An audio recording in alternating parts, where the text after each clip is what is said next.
ಸಿಂಹದಂತೆ ಶೂರರಾದ ಸಿಂಹರಾಶಿಯವರೇ, ನಿಮ್ಮ ಹೆಜ್ಜೆ ಇಟ್ಟ ಸ್ಥಳದಲ್ಲೇ ಬೆಳಕು ಹರಡುವ ಶಕ್ತಿ ನಿಮಗಿದೆ. 2025 ಕೊನೆಯ ಹಂತಕ್ಕೆ ಬಂದಿದೆ. 2026 ಬಾಗಿಲಲ್ಲಿ ನಿಂತಿದೆ. ಆದರೆ ಹೊಸ ವರ್ಷದ ಬೆಳಕನ್ನು ಸ್ವಾಗತಿಸುವ ಮುಂಚೆ ಈ 45 ದಿನಗಳು ನಿಮ್ಮ ಜೀವನದ ಅತ್ಯಂತ ತೀರ್ಮಾನಾತ್ಮಕ ಸಮಯವಾಗಲಿದೆ.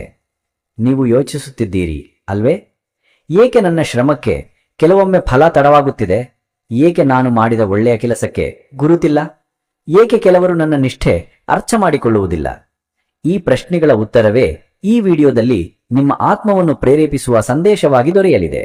ವಿಡಿಯೋ ಪ್ರಾರಂಭ ಮಾಡುವಕ್ಕಿಂತ ಮುಂಚೆ ನಿಮ್ಮ ರಾಶಿಯ ಅಧಿಪತಿಯಾದ ಸೂರ್ಯನನ್ನು ಮತ್ತು ನಿಮ್ಮ ಅದೃಷ್ಟ ದೇವತೆಯಾದ ಭಗವಂತ ಶ್ರೀರಾಮ ಮತ್ತು ಶ್ರೀ ನರಸಿಂಹ ಸ್ವಾಮಿಯವರ ಹೆಸರನ್ನು ಕಾಮೆಂಟ್ ಮಾಡುವುದರ ಮೂಲಕ ಪ್ರಾರಂಭ ಮಾಡೋಣ ಬನ್ನಿ. ಸಿಂಹರಾಶಿಯವರು ಜನ್ಮಸಿದ್ಧ ನಾಯಕರು. ನಿಮ್ಮಲ್ಲಿ ಆತ್ಮವಿಶ್ವಾಸ, ಗೌರವ, ಧೈರ್ಯ ಮತ್ತು ಪ್ರಾಮಾಣಿಕತೆ ತುಂಬಿದೆ.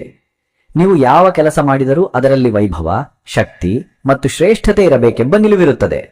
ನಿಮ್ಮ ಮಾತುಗಳು ಸ್ಪಷ್ಟ, ನಿಲುವು ದೃಢ. ನೀವು ಯಾವಾಗಲೂ ಹಿಂಜರಿಯದವರು.